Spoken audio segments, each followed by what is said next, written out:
we are taking you now on an exciting journey that gives you unparalleled insights into a world where we feature women who are making a mark in business. Women in Business is a program that brings to you the untold tales of the heroines in business in Kenya. On our first installment, we feature Julia Akumu, a fish vendor who is earning a decent living and has an inspiring story behind her. We have KTN's Julie Owino with that interesting report.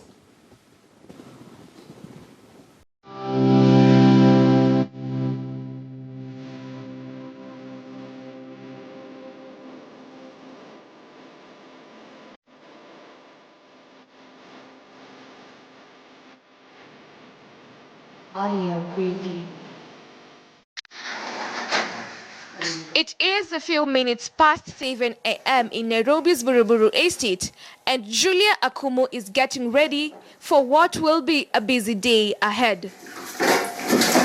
The 55-year-old mother of 4 gathers all her children, including her grandchildren, and shares a divine moment to bless the day. Father, in the mighty name of Jesus, we come before you. We thank you for waking us up today, Jehovah Lord. As we go and start our businesses, Jehovah Lord, we pray that you will lead us in before and after by the blood of Jesus. Father, after this, together with the last-born daughter, they take off to a 20-minute journey to Gikomba, which is Kenya's second largest open-air market, to get fish stocks.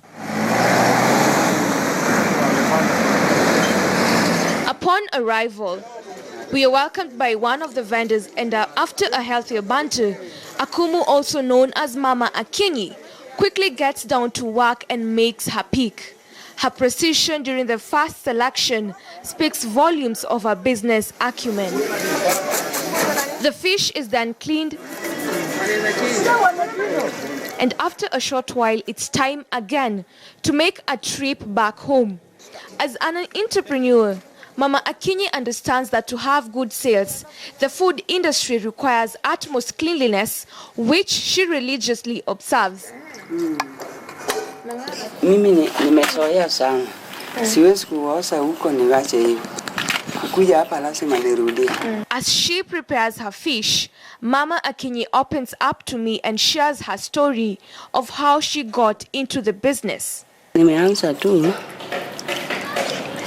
nimeona tu biashara ni mzuri. Nimeanza tu kulete mboga kwanza, nikawacha mboga alafu nikaenda tu kwa samaki.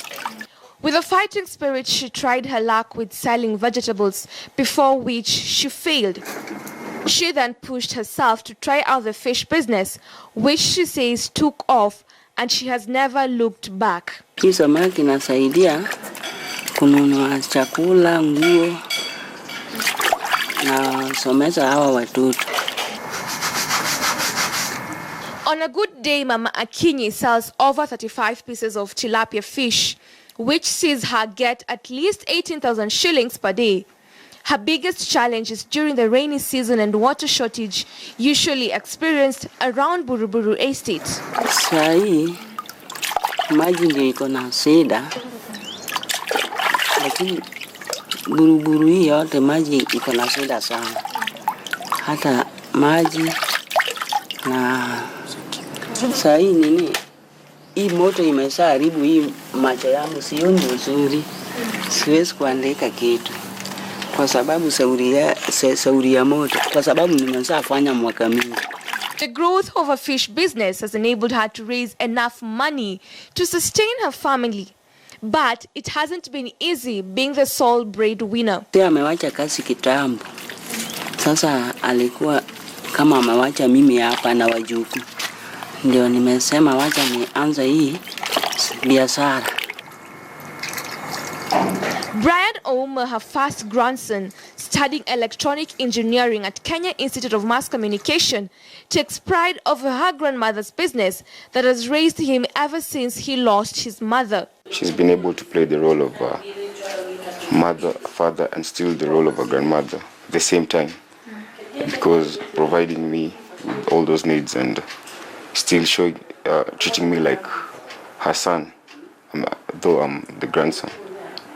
Yeah, business and paying me school fees and a lot of stuff, as in treating me like a normal kid should.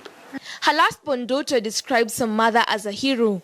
She is waiting for her other sister to clear campus, in which she shall then be able to pursue her career. When my sister died in 2007, she used to be the breadwinner. So the biashara is the only thing now that we have. Hiyo ndo inafanya everything from school fees to kuvaa to kukula, stima, maji, kila kitu. And the nephews, nieces wanamdipendia kama shosh. With the many challenges surrounding the fish business, Mama Akinyi is a representation of the hundreds of small businesses in the country who are daring to dream. For her, if cost of loans and a fair business environment is in place, more entrepreneurs would thrive. Mama Akinyi has called on women to take up the task of being leaders in their homesteads and believe that business is something that can be achieved with the right attitude. Quite an interesting story from Mama Akinyi, who has managed to educate her children together with her grandchildren through this business of selling fish. Julia Owino, KTN News.